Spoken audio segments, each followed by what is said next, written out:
Olá, queridos, tudo bem por aí com vocês? Sejam bem-vindos ao nosso canal do YouTube. Aqui é a Isabela Azevedo, vocês podem me chamar de Bela. Eu sou a Isabela Munhoz, mas pode me chamar de Belão. E a gente está aqui para poder conversar com vocês sobre o tema da redação do Enem 2022, fazer uma análise profunda, né? Uma análise realmente especificada, uma análise diária, uma análise nichada, em que a gente tem um conhecimento aqui para poder trazer para vocês algumas questões mais problemáticas e algumas questões que aconteceram, desfazer várias das falácias que estavam em relação a esse tema, que é um tema bem criterioso, né? Um tema que vai trazer alguns desafios, como o próprio comando já traz aí pra gente. Então, bora lá pra gente conversar um pouquinho sobre esse comando. Começando aí, gente, é interessante que a gente verifique a importância de identificar alguns termos relacionados ao tema. Aqui com os nossos alunos da autoria, a gente sempre segue um passo a passo para trazer mais segurança para o aluno, inclusive foi um dos feedbacks que a gente recebeu, né, de muita segurança, mesmo com um comando tão longo, um comando trazendo uma perspectiva, né, de uma temática mais sensível, mais difícil de ser abordada. E aí o nosso primeiro passo vai ser uma análise do comando, em que a gente vai verificar os termos do tema, os termos principais desse tema, que são aqui no caso desafios, valorização e comunidades e povos tradicionais. Importante ressaltar. Gente, tem vídeo aí pela internet rodando, circulando, de que o aluno que não falou sobre todas as comunidades, todos os povos, 27, né, comunidades, 26 comunidades, 26 povos tradicionais, que esse aluno tangenciou, né? E não é assim, né, gente? A gente sabe que o Enem ele estabelece como regra que o aluno ao menos mencione esses termos principais ao longo do texto ou sinônimos. Então, assim, se você colocou desafios ou algum sinônimo para desafios ao longo do seu texto, valorização ou algum sinônimo para valorização ao longo do seu texto, e comunidades e povos tradicionais ou algum sinônimo ao longo do seu texto, relaxa que você já não tangenciou falando desses três termos que estão aí, tá? E é importante também, né, Belão, que o aluno faça uma listinha de sinônimos, porque dessa maneira ele não repete ao longo do texto. Nessa listinha de sinônimos que a gente trouxe para vocês aí, a gente colocou alguns sinônimos para desafios, alguns para valorização e alguns para comunidades e povos tradicionais. O aluno que não teve dificuldade, gente, com comunidades e povos tradicionais, assim, já pode ver em outro planeta, né, extraterrestre, assim, porque é um comando, né, um termo que gera mais dificuldade de retomada. Para desafios, problemas, empecilhos, adversidades, impasses. Para valorização, visibilidade, respeito, estima e reconhecimento.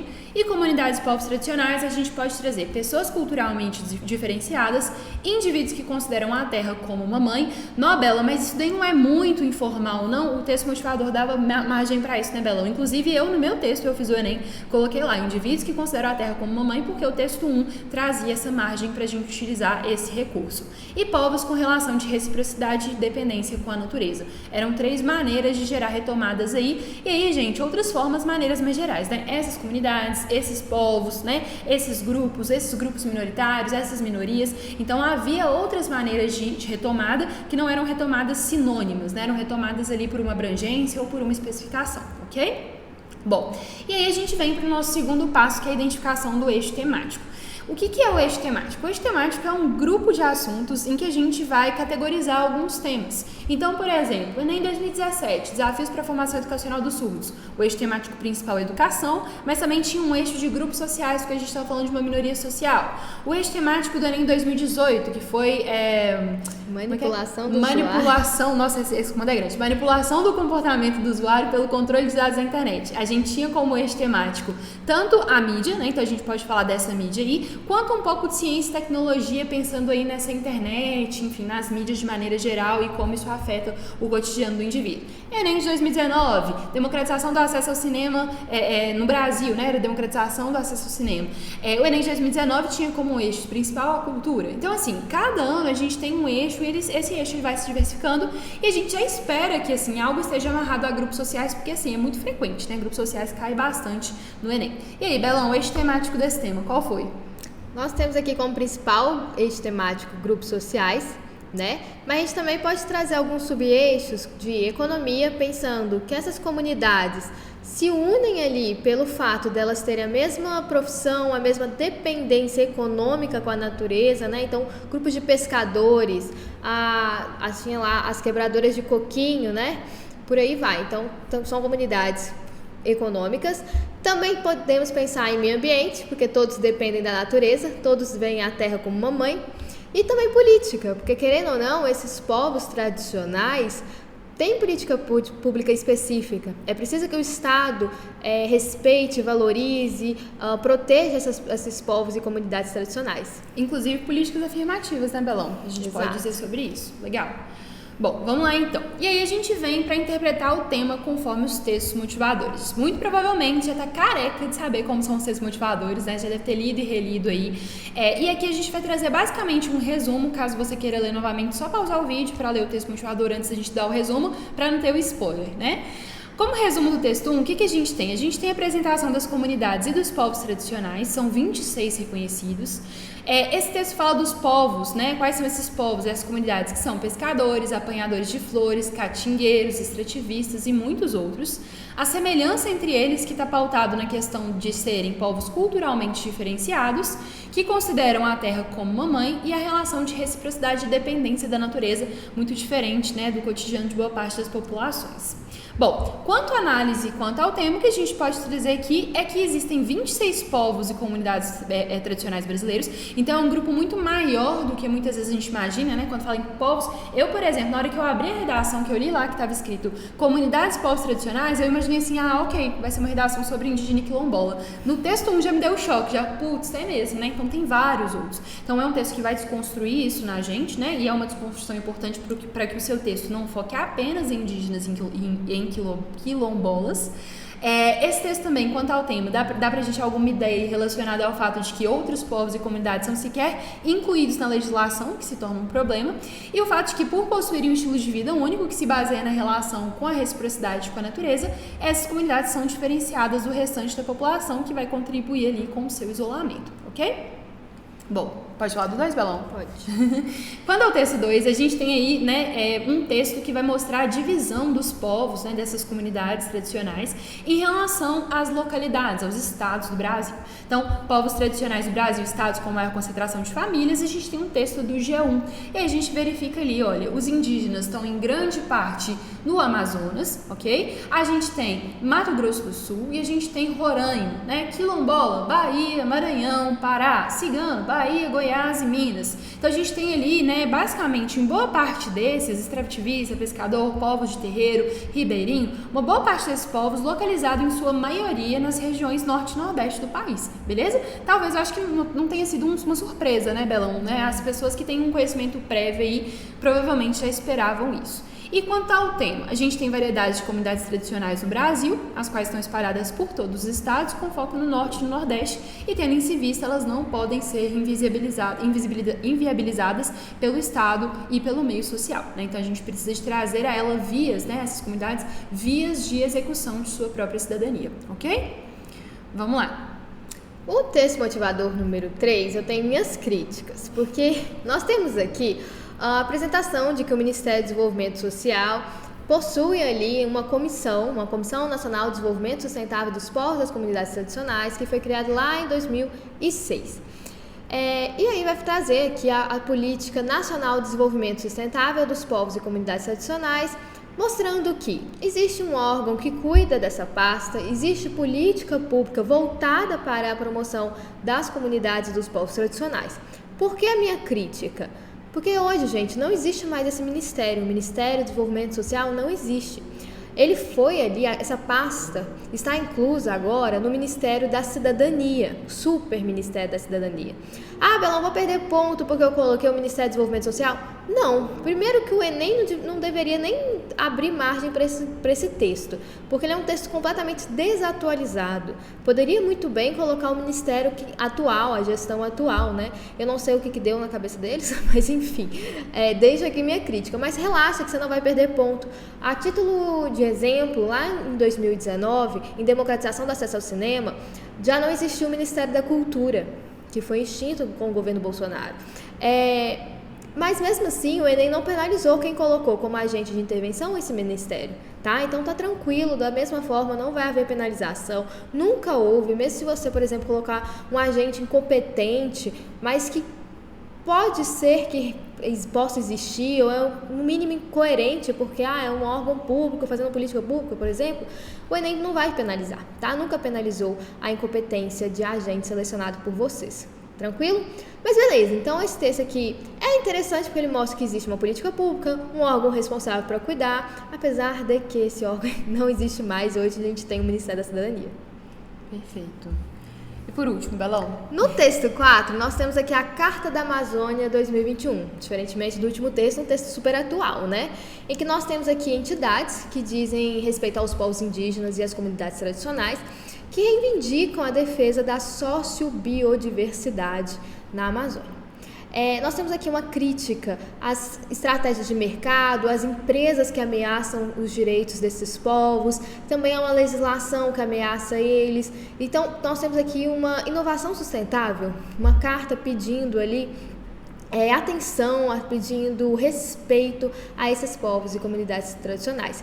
Nós temos então um texto que valoriza a tradição, que mostra a importância desse povo, especialmente para problemas climáticos, porque nós estamos aqui na Confederação Nacional Conferência das Nações Unidas sobre Mudanças Climáticas, né, a COP26.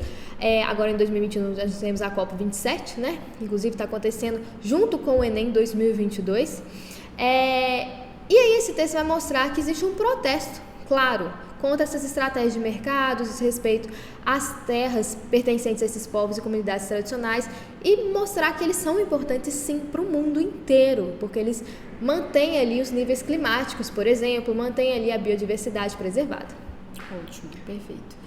E aí, gente, a gente identifica o problema-tema, né? Fez a leitura dos textos motivadores, identificou que cada um deles aborda, é hora de partir para o problema-tema. Como esse comando aqui, daqui a pouco a gente vai falar um pouquinho mais sobre isso, mas como esse comando ele é um comando que já aborda uma perspectiva negativa, né? O desafio para valorização, ou seja, não é valorizado, inferir o problema-tema é fácil, né, Belão? Então, assim, basicamente, existe um desafio, na verdade, existem desafios, no plural, a valorização de comunidades e povos tradicionais do Brasil. E é sobre isso que o aluno tem que escrever. Nesse quarto passo que a gente faz aqui, depois de ler os textos motivadores, né, a gente vai avaliar exatamente sobre o que o aluno tem que escrever. Então, ele tem que escrever sobre esse desafio, ok? Bom, então aqui a gente vai um pouquinho para a seleção de repertórios. O primeiro que a gente trouxe aí para vocês foi um conceito de desenvolvimento sustentável, um conceito já muito conhecido, né? Eu acredito que muitos de vocês devem ter lembrado no momento da prova. Se vocês não fizeram a prova, estão assistindo a gente agora. Trata-se de um repertório muito bom para temas de maneira geral que envolvam de alguma forma o meio ambiente. E aí a gente tem os objetivos do desenvolvimento sustentável. São 17 objetivos de desenvolvimento sustentável que foram definidos na Agenda 2030, né, no Brasil. Então é interessante para a gente verificar aí quais são todos eles. E aí, gente, a base que eles têm, né, nas pessoas, na prosperidade, na paz, nas parcerias e no planeta. Principalmente o foco aqui nosso, então, seria em relação ao planeta e às pessoas, né? Porque a gente está falando então da valorização desses povos. Então, Exato. Seria interessante. Mostrando que eles são importantes para a garantia desse desenvolvimento sustentável, né? Assim como o texto 4 faz essa relação. Exatamente. Bom, nós temos aqui outro repertório que pode ser trazido, que é o de folclore, pensando que folclore significa conhecimento produzido por povos tradicionais, conhecimento produzido por uma cultura popular, aqui no caso brasileira. Então, essas comunidades, esses povos tradicionais produzem o folclore brasileiro, né? Elas fazem parte do folclore brasileiro, porque nós temos aqui uma tradição cultural que precisa ser valorizada, como o próprio tema fala pra gente, né? Valorização dessas comunidades. Então é possível trazer aqui como repertório esse conceito de folclore, mostrando que esse saber popular, essas tradições são importantes para a nossa cultura. Com certeza. Bom, seguindo aí a gente tem o princípio de responsabilidade do Han Jonas também, que geralmente, né, trata-se de um repertório carta na manga para muitos alunos. Se você não conhece, é interessante você conhecer, que é, gente, um princípio que o Han Jonas vai colocar pra gente como sendo algo atrelado ali à responsabilidade do indivíduo com a natureza, com o meio ambiente. Então ele vai classificar: age de tal forma que os efeitos de tuas ações sejam compatíveis com a permanência de uma vida humana autêntica sobre a Terra. Ou seja, basicamente a ideia de que as gerações presentes elas devem preservar, né, cultivar bem não somente o meio ambiente, mas as relações, para que haja uma preservação para as próximas gerações. Quando a gente pensa no tema, e recortando para o tema, e a gente pensa na valorização de povos e comunidades tradicionais, os povos e comunidades tradicionais, por terem uma relação, né, com o meio ambiente, que é uma relação de muita harmonia, eles precisam ser preservados por isso, né? Gente, boa parte da nossa fauna, da nossa flora, enquanto Brasil, só é preservada até hoje porque existem comunidades que lutam por isso, né? Infelizmente, na verdade, deveria ser né, enfim, preservado independentemente de quem tá ali, por que tá ali, por qual motivo tá ali, né? Mas é interessante que a gente veja esse potencial e essa importância desses povos para o meio ambiente. Beleza. Ainda nessa pegada de meio ambiente associado com desenvolvimento sustentável, nós temos aqui um conceito que é utilizado em políticas públicas. Por exemplo, nos próprios sites da FUNAI, que é a Fundação Nacional do Índio, nós temos ali como conceito, princípio a ser seguido, o etnodesenvolvimento, que foi cunhado por Rodolfo Stavenhagen? Eu falaria Stavenhagen. Mas é um chute aí, perdão pra quem fala, talvez, alemão. Deve ser alemão, parece alemão. Deixa eu pesquisar aqui, acho que é alemão. O que é esse etnodesenvolvimento? É um princípio que tem como objetivo satisfazer as necessidades básicas do maior número de pessoas, ao invés de priorizar o crescimento econômico, respeitando sempre, galera, essa relação equilibrada com o meio ambiente, a autossustentação, a independência dos recursos técnicos de pessoal, de forma justamente a não prejudicar nenhuma etnia, nenhuma espécie da fauna, da flora e por aí vai. Então, basicamente, nós temos aqui um princípio que rodeia ali toda a política pública brasileira em relação aos indígenas, por exemplo, aqui no site da FUNAI, e em relação ao meio ambiente também. Exatamente. E é alemão. Ele é mexicano, mas ele na verdade tem origem mexicana, mas nasceu na Alemanha. Bom, vamos lá então, gente. Semana de Arte Moderna. Gente, um ponto a mais, né? Deveria ter um ponto a mais para quem lembrou desse repertório e colocou. Exatamente pelos 100 anos, né, que a gente teve da Semana de Arte Moderna. Inclusive, uma crítica geral ao senhor Inep. Eles não colocaram nenhuma questão na prova de linguagem de Semana de Arte Moderna. 100 anos, né? Tinha ali um puta momento, mas na redação tinha pelo menos uma margenzinha para poder falar sobre Semana de Arte Moderna. E a gente pode falar da Semana de Arte Moderna, gente, como aquela que inaugurou o modernismo no Brasil, né? E ao mesmo tempo pensar ali em como o modernismo no Brasil está muito associado também a essa representação daquilo que é brasileiro, né? É interessante a gente perceber que o modernismo ele vem diferentemente do romantismo, né, Belão? Trazendo ali alguns conceitos sobre os indígenas, principalmente sobre povos indígenas, ainda assim sem se aproximar muito bem da realidade de fato. E a gente tem uma série de representações também na Semana de Arte Moderna, como está escrito aí para vocês, em relação, né, a esses povos, a representação desses povos na arte, que até então não era uma coisa muito comum. A gente tem que lembrar que o modernismo ele vem de maneira muito disruptiva nas artes, né? Então é interessante que a gente veja, né, que a Semana de Arte Moderna que aconteceu no Teatro Municipal de São Paulo ganhou, né, esse tom brasileiro, essa coloração brasileira com esses povos, né, minoritários no Brasil. Então a gente teve criação de Anitta Malfatti, do Di Cavalcante, enfim, de vários artistas famosos para poder identificar esses povos. Show!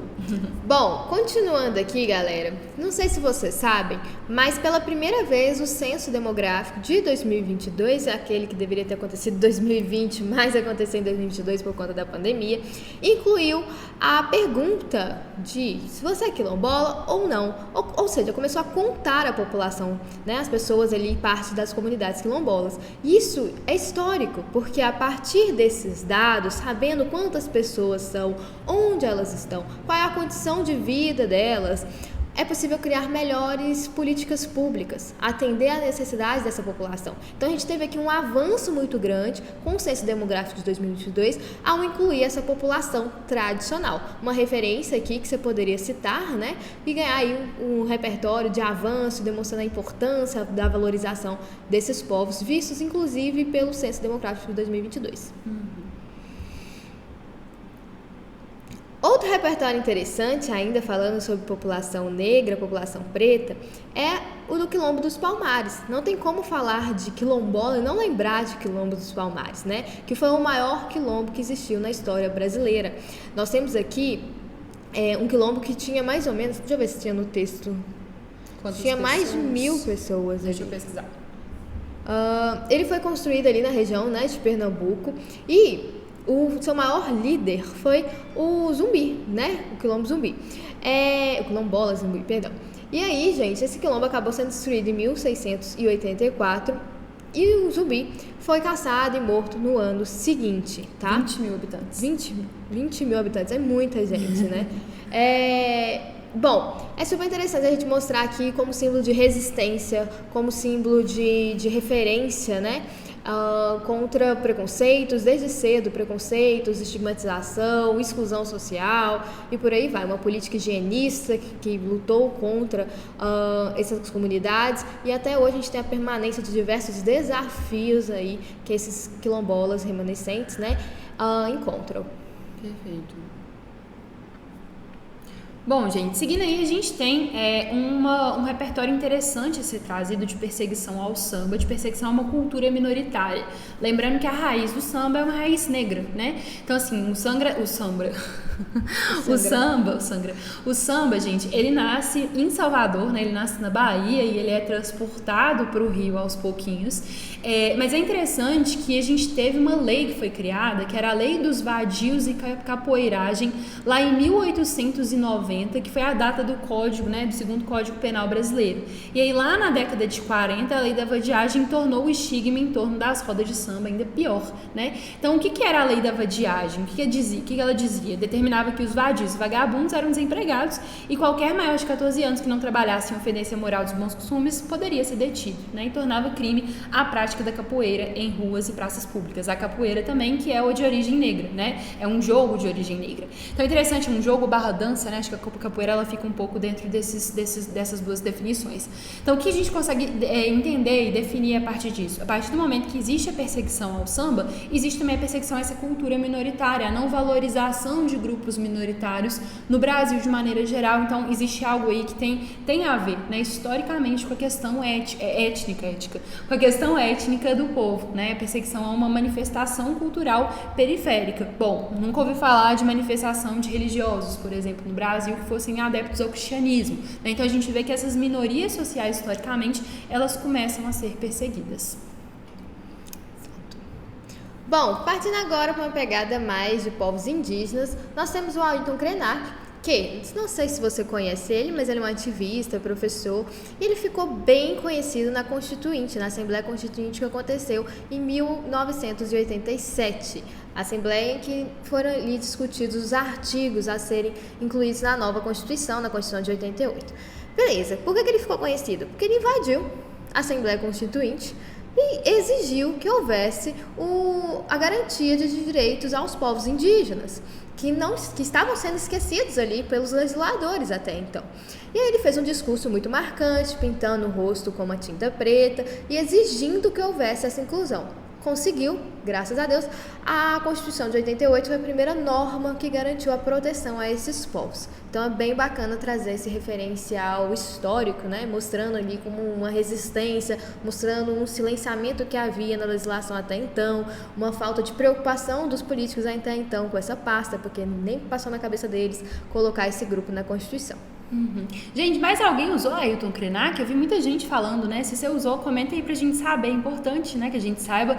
E eu já vou falar de mim. Trouxe Ailton Krenak na redação, né, a Constituição Federal, enfim. E aproveitei as aulas da autoria, inclusive, né? Então foi interessante para poder trazer isso na redação. Constituição e povos indígenas, né, Belão? Falando no meu texto aí de novo, ó. Gente, o artigo 231, né, foi um dos ganhos aí que o Ailton Krenak teve em termos de norma mesmo, né? Normatividade em relação à proteção dos direitos indígenas. Então, o artigo 231, que traz que são reconhecidos aos índios os direitos originários sobre as terras que tradicionalmente ocupam, competindo à União demarcá-las, proteger e fazer respeitar todos os seus bens. E a gente tem aí os parágrafos 1 e 2, né, que vão falar um pouco sobre quais são essas terras, o que são consideradas terras tradicionais, né, tradicionalmente ocupadas por indígenas, e as terras tradicionalmente ocupadas pelos indígenas que destinam-se a sua posse permanente. Então, existe essa noção, né, gente, uma posse permanente, a terra é deles. Nesse caso, então, mencionar esse artigo, atrelado ou não ao evento do Ailton Krenak na Assembleia Constituinte de 87, funcionaria como um bom repertório a ser apresentado, desde que articulado, né, a esse texto de maneira produtiva, ok? Outro avanço que a gente teve a partir da Constituição foi a garantia de uma educação indígena. Não sei se vocês sabem, mas aos povos indígenas, de acordo com a Lei de Diretrizes e Bases, é garantido como ensino de primeira língua, como língua materna, o ensino de línguas indígenas. Inclusive, tinha uma questão no Enem 2022 sobre línguas indígenas, né? Não sei se alguém pegou um pedacinho daquela questão de linguagem e botou na redação. Eu acho que vai ter. Era a última da prova amarela. Eu lembro direitinho que eu fiz a prova amarela e cheguei lá na última questão e falei assim, putz, tinha um repertório aqui que dava pra usar. Eu tenho certeza que alguém usou. Mas é interessante a gente ver, né, como que a língua indígena é protegida, até no ambiente educacional. Ok? Além disso, também técnicas dos povos indígenas, técnicas tradicionais, então, por exemplo, conhecimentos científicos, conhecimentos sobre meio ambiente, sobre manejo da terra, tudo isso deve ser passado em frente pela educação. Beleza? Pela educação formal, pela escola. Acabei de lembrar aqui, Belão, um bom repertório que os alunos poderiam usar também são empresas que fazem uso desses conhecimentos de comunidades tradicionais, tipo a Natura, né? Exato. A Natura vive, assim, de uma troca com povos e comunidades tradicionais em busca mesmo por novas matérias-primas mesmo para a composição de cosméticos. Então, também seria uma ótima forma, né, de mencionar a importância desses povos e a valorização desses povos como sendo relevante. Sigamos? Vamos lá. Sigamos, né? Sigamos. Gente, falei com vocês que o Censo Demográfico de 2022 incluiu os quilombolas. No entanto, em relação aos ciganos, a gente não teve esse avanço, tá? Houve vários protestos pedindo a inclusão, mas infelizmente o censo demográfico não incluiu os ciganos, então a gente não tem a contagem, a gente não sabe o número certo de quantas pessoas fazem parte dessa comunidade, e aí acaba que políticas públicas voltadas a essas pessoas ficam prejudicadas, né? A gente não sabe onde eles estão, até porque eu sei que a própria condição deles não ajuda muito, que eles são nômades, mas a gente não sabe onde que eles transitam, qual é a condição financeira deles, o nível educacional e por aí vai, né? O acesso à saúde. A gente não tem o perfil demográfico dessas pessoas. Exatamente. Então, esse é o nosso primeiro desafio.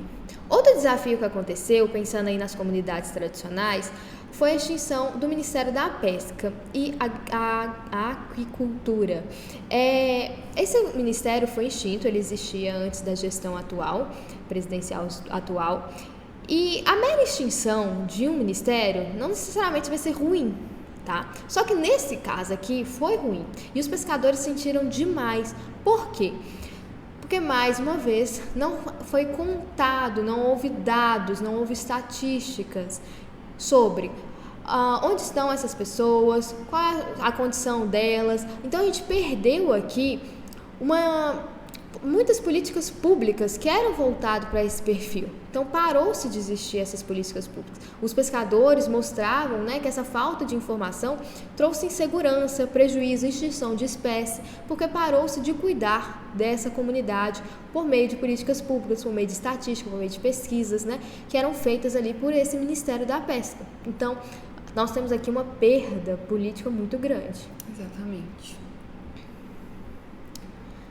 Esse aqui você usou? Esse eu usei. Gente, demarcação das terras indígenas, né? E foi engraçado, porque foi na aula na sexta-feira, a gente deu uma aula, a gente falou sobre isso, e aí no domingo eu abri a prova e falei assim, pronto, deitamos aí na redação em conjunto.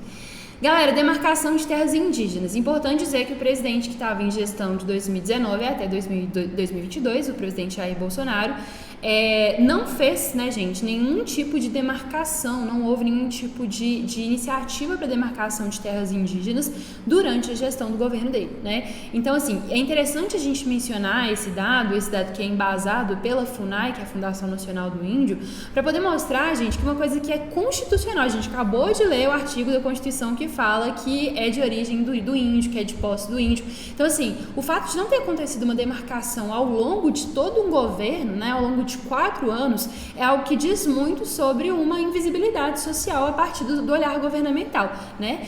Então é interessante que a gente use isso, eu coloquei, né, também na redação isso, como sendo um impasse, daqui a pouco a gente vai falar um pouquinho mais sobre isso, mas como sendo um problema atrelado mesmo à situação governamental. Se o próprio governo não tem um esforço de valorizar esses povos, e aí mais especificamente falando dos povos indígenas, a própria comunidade muitas vezes não vai valorizar, né? Então, assim, a gente vê que tem que começar por cima esse tipo de valorização valorização, e se o governo não faz, muitas vezes a própria população também deixa de fazer, tá? Então é um repertório legal de trazer em comparação com governos anteriores. É interessante a gente ver alguns dados, né? Nós temos 487 terras já homologadas, já demarcadas, mas temos 241 territórios que estão aguardando o processo de conclusão. Então, estão aí parados há 4 anos esses processos aguardando demarcação. E, gente, na gestão do Bolsonaro não vai rolar demarcação, porque foi promessa de campanha dele não demarcar terras indígenas. Então, ele está cumprindo ali com o que ele prometeu, né? Ele é contra, ele acha que esse direito não é devido e acabou prejudicando aí diversos povos indígenas. É interessante a gente ver nós temos aí dados das gestões anteriores, né? Temer demarcou 3, Dilma 26, Lula 81, então a gente, o Fernando Henrique Cardoso 108, então a gente está vendo aqui uma decadência, né, desse número. E é interessante também, né, Belão, observar que não existe uma coisa aí atrelada à esquerda ou à direita, né, um partidarismo. A gente vê que presidentes de diferentes eixos, né, eixos políticos, deram continuidade a isso, que é muito importante, a demarcação, então, dessas terras indígenas. Outros desafios que a gente tem aqui em relação aos povos indígenas é uma PEC, um projeto de emenda constitucional 215, lá do ano de 2000, que está em tramitação no Congresso Nacional ainda, que delega a demarcação de terras indígenas, que hoje está a cargo da FUNAI, está a cargo do Poder Executivo, para o Congresso Nacional. E por que isso aqui é um problema? Porque, gente, no Congresso Nacional nós temos ali os deputados, os senadores, em que muitos deles formam a Frente Parlamentar da Agropecuária, que é o que a gente chama comumente de bancada ruralista. E, sem querer defender a agropecuária, que é um setor importante do nosso país, mas, falando de fatos mesmo, a gente percebe que muitas vezes esse grupo vota contra políticas públicas de demarcação, políticas públicas voltadas à preservação desses povos, porque acaba conflitando ali os interesses, né? Então, hoje, por exemplo, a gente tem mais de 200, nós temos aqui 200 deputados federais de 513, né?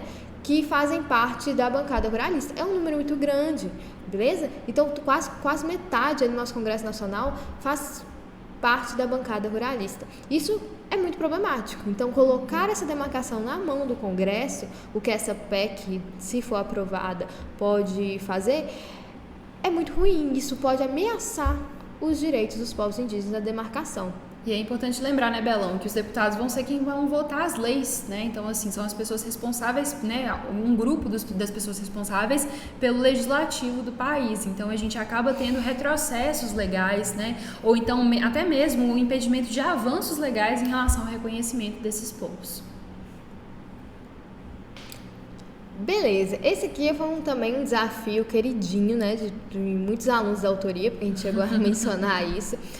Os desmontes dos órgãos de fiscalização ambiental não é novidade. A gente vê que nos últimos anos vários órgãos como o IBAMA, ICMBio, a própria Polícia Militar no tocante ao meio ambiente reclamam sobre a falta de investimento público, a falta de condições trabalhistas.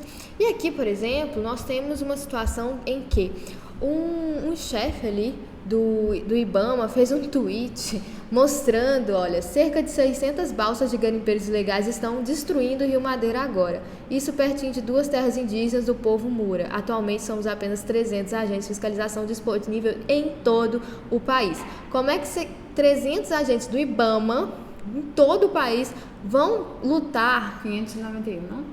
Não, que do 300. Na verdade, ele colocou 300, mas na verdade o dado real, oficial, é 591. Ele deu uma errada aí no tweet. Mas, enfim, mas mesmo se for 591 agentes do IBAMA em todo o país, como é que eles vão lidar, por exemplo, com 600 balsas que estão ali só focadas no Rio Madeira? E isso para todo o país. Então, nós temos poucos agentes do IBAMA. Outros órgãos ambientais também reclamam dessa falta de investimento, dessa falta de efetivo, que é um problema gravíssimo, né, gente? Não afeta aqui só indígenas, afeta todas as comunidades e povos tradicionais, porque todos dependem da terra, como o próprio texto motivador vai trazer. É importante colocar também, né, Belão? Olha o tamanho do Brasil. Gente, o tamanho do Brasil com 591 agentes, né? Então, realmente isso é bem problemático. O documentário A Última Floresta, né? Eu acho que é obrigatório passar pela autoria e mencionar esse documentário. Quase todo mundo que deu feedback pra gente, qual o repertório tinha trazido, falou sobre A Última Floresta, que é um documentário muito interessante, que vai retratar a vida e os costumes do grupo Yanomami, que é uma das tribos mais populosas do Brasil, salvo engano, a mais populosa hoje em dia, né? A mais populosa hoje em dia. E vai mostrar como que a presença ilegal, né, da exploração do ouro no território voltou a crescer e influencia, né, na qualidade de vida desses indivíduos, desses povos Yanomami. Então é interessante que a gente veja isso, né, e esse documentário ele vai apresentar um pouco pra gente dessa realidade, né. Olha que interessante aí uma fala de um desses Yanomami. Quero mostrar para a sociedade não indígena que nunca viu o povo Yanomami de Roraima do Amazonas, que nunca conheceu, nunca andou ou viu de perto a realidade como vivemos. Então, assim, é uma realidade realmente bem interna, bem interior de como é essa cultura, inclusive muito interessante para promover até mesmo uma certa identificação, né, com a ideia de que tem também os seus costumes, tem as suas práticas, tem seus sentimentos, né? Então, tudo isso está envolvido nesse processo de humanização. E eles também criticam as ameaças de garimpeiros, de extração ilegal de ouro, então eles vão trazer vários problemas que esses povos têm vivenciados aí em suas terras. Inclusive, tem uma série de reportagens chamada Ouro do Sangue Yanomami, que ficou bem famosa porque os Yanomamis foram na frente do Congresso Nacional, do Palácio Planalto, cobertos de tinta vermelha, trazendo essa referência, né, do ouro do sangue, mostrando que os garimpeiros ilegais que estão pegando os ouros, o ouro ali extraído das terras indígenas, está fazendo essa atividade mediante a matança, o assassinato mesmo de diversos indígenas. Então, aquele ouro ali carrega junto consigo sangue indígena, porque ele veio, né, de uma extração ilegal, de combate de terra, ali nas terras, um massacre. Essa reportagem, inclusive, vai denunciar isso. Essa é uma série de 5 reportagens mostrando vários ataques aos povos e às terras indígenas feitos por esses garimpeiros. Com certeza. A contaminação, esse aqui eu pensei em usar esse aqui, engraçado, porque tá lá no meu projeto de texto, mas no final não ia ter espaço. Nós, gente, misericórdia, como é que cabe em 30 linhas, né? Vocês são guerreiros aí, fazendo aí todo ano. Mas vamos lá. Gente, nesse caso aqui a gente teve uma entrevista do Intercept Brasil em que um pesquisador da Fiocruz afirmou, né, numa pesquisa que ele fez como conclusão, de que o cérebro de fetos Yanomami tem 7 vezes mais mercúrio de garimpo do que de adultos. E aí você vai lembrar lá da sua aula de biologia, de geografia, de um termo que se chama magnificação trófica, né, que é como uma coisa, um elemento ruim vai passando de serzinho em serzinho, né? Então você tem lá o peixe ele tá ali na água, a água está contaminada por mercúrio. O peixe ingere esse mercúrio, ele não sai do sistema do peixe, né? Não sai dos sistemas respiratório, digestivo do peixe. A pessoa que consome aquele peixe ali, ou aquela água que está contaminada, acaba adquirindo, né? Acaba ingerindo ali mercúrio.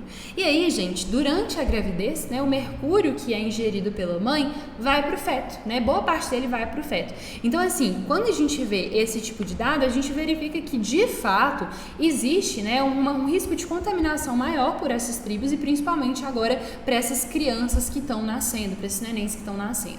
Isso demonstra pra gente um extrativismo absurdo, né? A gente está ferindo o direito à saúde desses povos, em primeira instância. Então, assim, é interessante que a gente observe isso, e que isso aqui seria também, por exemplo, uma forma de comprovar, né, Belão, essa maneira extrativista e excessiva que muitas vezes é seguida na exploração desses locais. Esses indígenas nem deveriam estar tendo contato com esse tipo de material de garimpo, porque nas terras deles é proibida, tá? A atividade de garimpo, a atividade econômica que não seja de indígenas. Então, enfim, demonstra aqui uma invasão, né, de terras. Com certeza. Passei um slide. Inclusive, falando sobre essa exploração hídrica, energética, por exemplo, essa exploração econômica em terras indígenas, aos indígenas é reconhecida ali as terras, né, originalmente ocupadas, e nós temos aqui que o aproveitamento dos recursos hídricos, a pesquisa, a lavra de riquezas minerais, como garimpo, interdinis, só pode ser efetivado com autorização do Congresso. Então, ouvidas ali as partes, tá? Então, é preciso ter uma regulamentação, é preciso ter uma autorização para fazer esse tipo de atividade em terras indígenas. Só que nós temos um projeto de lei em tramitação desde 2020 que visa justamente liberar mineração, turismo, pecuária, exploração de recursos hídricos e até hidrocarbonetos em terras indígenas, tá? E os indígenas têm feito várias carreatas para Brasília, na frente do Congresso Nacional, visando barrar a aprovação desse projeto de lei, porque eles veem como uma ameaça, e de fato querendo ou não, hoje já ilegal com essas invasões, a galera não respeita essa autorização e já ameaça os povos indígenas, imagina liberando geral, né? Então, é muito complicado, falta fiscalização para impedir, então realmente é uma ameaça aí que nós temos, um dos desafios que poderiam ser abordados. Com certeza. Os assassinatos recentes, né, provavelmente vocês acompanharam aí na mídia, do Bruno Pereira e do Dom Phillips. O Bruno foi assassinado por combater pesca ilegal em terras indígenas do Vale do Javari, e o Dom Phillips, que estava acompanhado de Bruno, também faleceu. Então a gente tem dois ativistas que, né, participaram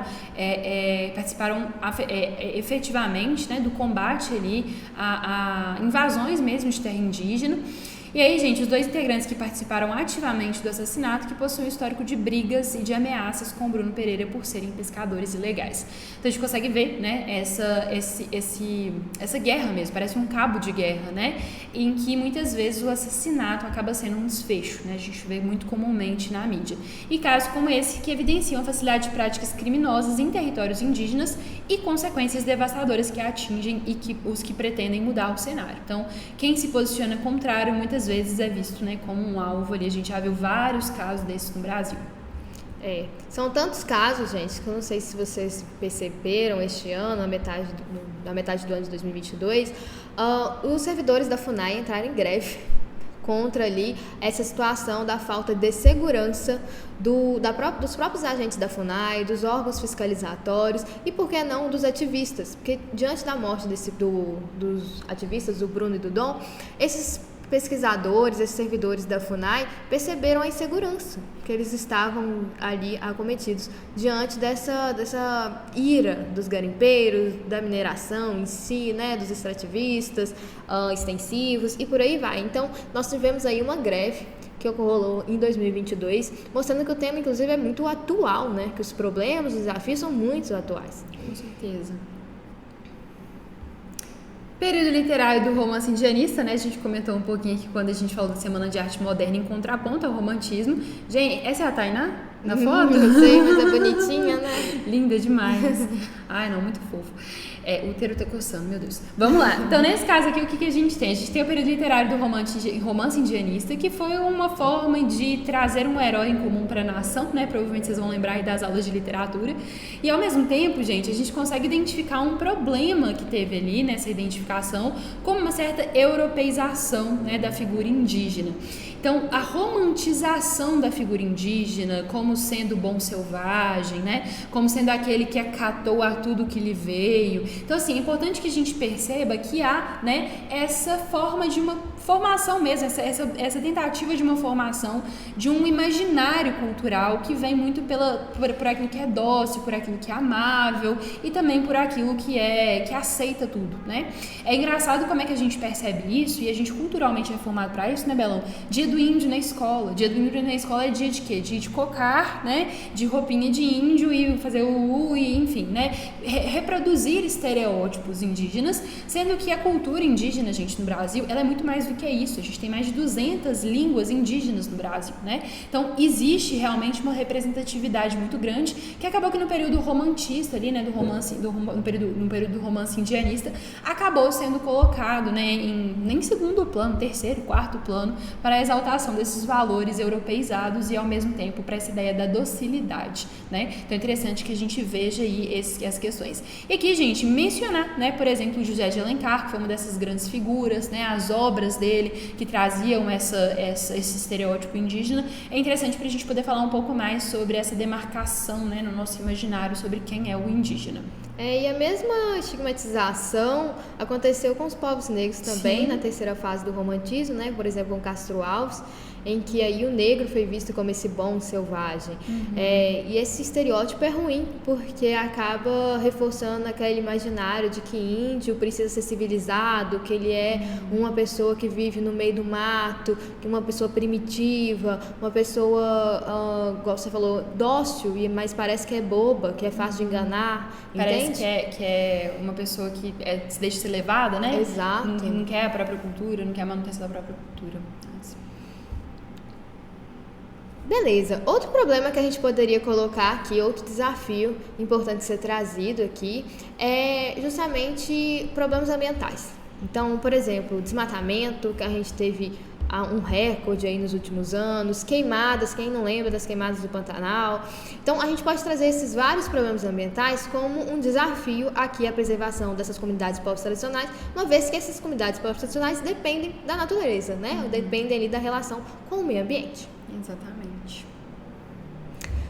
Saindo agora dos povos indígenas e indo aqui para as comunidades tradicionais da cultura afro-brasileira, a gente pode falar, por exemplo, da Djamila Ribeiro, que é uma filósofa que defende a cultura negra, especialmente aqui o combate ao racismo, né? Defendendo ali que é necessário haver ações políticas antirracistas. Ela é bonita demais. A principal obra dela, né, que a galera mais conhece, é o Pequeno Manual Antirracista, em que ela ensina ali como desconstruir esse racismo que já vem enraizado, já vem ali na sociedade, sendo passado de geração em geração e que muitas vezes afetam, por exemplo, comunidades quilombolas, povos de terreiro, igual a gente vê ali alguns grupos sendo representados aqui nesse tema. Exatamente. Pensando aqui também nessa cultura negra, nós temos uma importante instituição que é a Fundação Palmares. A Fundação Palmares, ela representa a cultura negra ali. E nós tivemos polêmicas com o presidente delas, né? O último presidente aí, que foi o Sérgio Camargo, que atualmente no Enem 2022 não está mais na gestão, porque ele saiu para participar das eleições de 2022, foi candidato a algum cargo aí do legislativo, mas ele foi um presidente muito polêmico, muito polêmico. Inclusive o movimento negro denunciou o Sérgio Camargo na ONU por violação de direitos. Ele foi contra algumas pautas, por exemplo, ele foi contra o Dia da Consciência Negra, falando que ele não ia festejar, não ia declarar nada nessa data, porque todo dia é dia de todas as pessoas, todos somos iguais, somos só um povo, não reconhecendo as desigualdades que existem, né, em relação aos povos negros e às outras pessoas no Brasil, mostrando esse negócio, esse discurso de todo mundo é igual, desconhece, né, as desigualdades e tal. Democracia racial, né, famosa. E, enfim, ele foi um presidente extremamente polêmico. Vocês podem dar um Google aí que vocês vão ver vários problemas. Ele tirou obras importantes da comunidade negra, por exemplo, no site da Fundação Palmares, por aí vai. Perfeito. Bom, e aí a gente chega num ponto que é um ponto de definição do texto, né? Que é o ponto do desenvolvimento da escolha da linha argumentativa. Gente, muitas vezes as pessoas não estão nem conscientes, né, Belão, que existem formas distintas de desenvolver o texto e travam com o comando, sendo que é só seguir, né, uma metodologia que traga uma paz para o coração. Nesse caso aqui, o aluno ele tinha que escolher uma organização argumentativa e aí, gente, é claro, daria para esse aluno escrever esse texto falando de problemas, daria para o aluno falar de problemas e consequências dos problemas, daria para falar sobre avanços em relação à temática e problemas. Então, daria para ele fazer sobre o texto de 3 modos: por adição, por causa de consequência ou por contraposição. Só que existe uma forma que é facilitada, né? Ou seja, uma forma que é muito mais fácil de ele compor isso, que tem a ver com uma palavrinha do comando, que é a palavra desafios. A palavra desafios, gente, ela aparece pra gente no plural. Isso significa, então, que o Enem espera que esse aluno traga mais de um desafio. Belão, trouxe um desafio só, fiz esse texto por causa e consequência, por contraposição. Será que o Enem vai me penalizar? A gente ainda não sabe, mas muito provavelmente não, né? Em edições anteriores, o que a gente viu, né, Belão, foi que o Enem, mesmo colocando termos no plural, não cobrou que o aluno apresentasse mais de um problema, mais de uma consequência, mais de um avanço, né? Então, assim, é interessante que a gente saiba disso até para tranquilizar. A gente, de toda forma, vai esperar a definição do próprio INEP, né, para poder bater o martelo, para poder falar se é isso mesmo ou não, mas de toda forma a linha mais segura seria a adição de problemas, de modo que esse aluno conseguisse colocar 2 problemas, né? Colocar um desafio no desenvolvimento 1 e um desafio no desenvolvimento 2, pensando que o texto geralmente tem 4 parágrafos: introdução, D1, D2 e conclusão, ok? Então seria interessante que o aluno fizesse esse texto aí falando sobre 2 desafios ao menos. Tem muito desafio, né, gente? A gente acabou de ver um tantão, tem tantos outros. Nossa, no meu texto eu lembro que na minha folha eu escrevi, né, os desafios assim, eu coloquei desafio de ordem econômica, desafio de ordem social, desafio de ordem estatal, né? Fui colocando esse setor, ok, o que eu vou falar aqui agora, né? Então, selecionar ali também foi um problema, né? Acho que a grande questão aqui foi realmente escolher o que seria melhor. E possíveis agentes, né, Belão? Possíveis agentes aí para sua intervenção. O famoso governo, né, o governo federal. Se você quiser especificar o Ministério da Cidadania, Belão, eu coloquei o Ministério do Desenvolvimento Social. Tudo bem, você não vai perder ponto por isso, tá? ONGs, pensando aqui que nós temos vários grupos da sociedade civil organizada que defendem esses povos e comunidades tradicionais, então a gente pode trazer aqui. O Ministério da Educação, se você tiver trazido algum problema educacional, de falta de conscientização, né, é muito comum ao preconceito contra esses povos, então a gente pode fazer aqui medidas educacionais, governamentais e até sociais, aí, pensando em grupos fora do âmbito governamental, né? Até a própria mídia, né? Se fosse trabalhar pelo lado da conscientização, também. Talvez pensar ali, por exemplo, qual novela que você assistiu. Tem muita gente, né? Querendo ou não, é muita gente. Com certeza. Que a gente pode botar. Nossa, sabe o que eu lembrei aqui? De uma novela que tinha como personagem principal um pescador. Você lembra qual que era? Você que é noveleira? Não lembra? Não sou noveleira, não. Ai. Não, tô brincando. Chuchus, e aí pra introdução, né? Vocês estão vendo aí que no nosso projeto de texto, a introdução fica pro final, pela lógica mesmo do raciocínio de que a introdução ela vai sintetizar o texto inteiro. Então, muito difícil eu conseguir fazer uma boa introdução sem ter organizado e estruturado o texto anteriormente. Mas aqui a gente poderia trazer, então, como forma de contextualizar esse tema, apresentar, olha, vou falar sobre esse tema aqui. A exposição do etnodesenvolvimento do Rodolfo Stavenhagen. Gente, desculpa, perdão se você fala alemão e a gente está falando muito errado. Se você fala alemão e está falando errado, corrija a gente aí nos comentários, por favor. Por meio de uma relação com o tema. Evidenciação que a Constituição Federal reconhece os mais variados povos, mas a prática de reconhecimento se torna contrária às próprias leis. Análise do desenvolvimento sustentável, falta da prática no que diz respeito à valorização de comunidades e povos tradicionais. Então, é interessante pra gente ver que aqui, ó, assim, ó, a gente está colocando alguns repertórios, mas às vezes se o aluno quisesse começar de uma maneira bem crua, só definindo mesmo o que é a comunidade de povo tradicional e dizendo que não são valorizados de maneira efetiva no Brasil, putz, super legal, né? Então, funcionaria aí, são só algumas ideias. E a apresentação da tese? A apresentação aqui da tese, do roteiro de texto, né? É importante trazer aqui que há desafios para a valorização. Então, depois de passar da contextualização, que a Bela acabou de falar, a gente poderia colocar assim, sob tal prisma, percebe-se que há empecilhos à valorização de comunidades e povos tradicionais. Problema que deve ser sanado, beleza? Ou então colocar igual eu coloquei aqui, que eu li diferente, né? Empecilhos permanecem, problema que deve ser sanado. Enfim, mostrar aí que existem vários desafios. Exatamente. É isso, pessoal. Esperamos que vocês tenham gostado da nossa análise temática. A gente fez questão de fazer igual a gente faz no curso, né? Mostrando um passo a passo aqui, ideias para serem trazidas no desenvolvimento, no repertório, ideias de agente de intervenção e por aí vai. Perfeito. Queridos, espero que vocês tenham feito uma boa prova. Para quem está assistindo essa análise, não fez a prova, espero que essa análise seja muito útil para vocês em análises futuras. E é isso. Muito sucesso, brilhem sempre, contem sempre com a autoria. Um beijo. Beijos. Tchau, tchau.